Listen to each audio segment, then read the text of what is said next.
ఈ నెల 24న విశ్వబంధు దినం రాజయోగిని ప్రకాశమణి దాదీజీ 18వ పుణ్యస్మృతి దివాస్ సందర్భంగా అతిపెద్ద రక్తదాన శిబిరాన్ని నిర్వహిస్తున్నామని ఆదిలాబాద్ ఈశ్వరీయ బ్రహ్మకుమారిస్ నిర్వాహకులు రవతి బెహన్ తెలిపారు. శనివారం ఏర్పాటు చేసిన మీడియా సమావేశంలో రక్తదాన శిబిర వివరాలను తెలిపారు.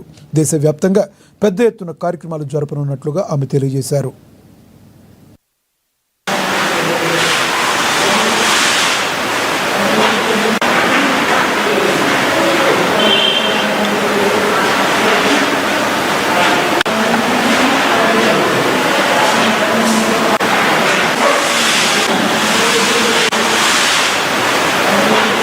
ప్రజాపిత బ్రహ్మకుమార్ ఈశ్వరీయ విశ్వవిద్యాలయం, దీని ముఖ్య కేంద్రం మౌంట్ ఆబు, రాజస్థాన్. దీనిలో ముఖ్య సంచాలిక దాది ప్రకాశమణి దాదాపు 40 సంవత్సరాల యొక్క యజ్ఞాన్ని రచన చేసినారు, పాలన చేశారు. 145 దేశాల్లో కూడా ఈ యొక్క సంస్థలు స్థాపించబడినవి.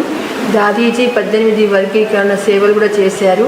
అంటే అన్ని వర్గాలలో, అంటే పొలిటీషియన్స్ కానివ్వండి, అడ్వకేట్స్ కానివ్వండి, మెడికల్ వింగ్, అనేక రకాల మహిళలు, చిల్డ్రన్స్ ప్రోగ్రామ్స్, క్యాంప్స్ కూడా ఏర్పాటు చేసేవారు అనమాట. అయితే ఈ విధంగా దాదీజీ విశ్వ బంధుత్వ దినంగా దాదీ 2007లో అవ్యక్తమైనారు, 25 ఆగస్టు నాడు. అయితే దీన్ని విశ్వ బంధుత్వ రోజుగా ఏర్పాటు చేశారు.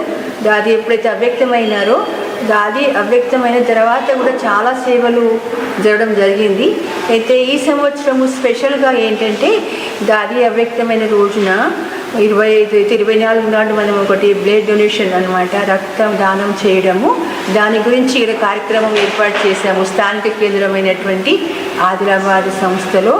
దీనిలో అందరూ కూడా విద్యార్థులు, కాలేజీ పిల్లలు అందరికీ మేము ఇన్ఫర్మేషన్ ఇచ్చినాము.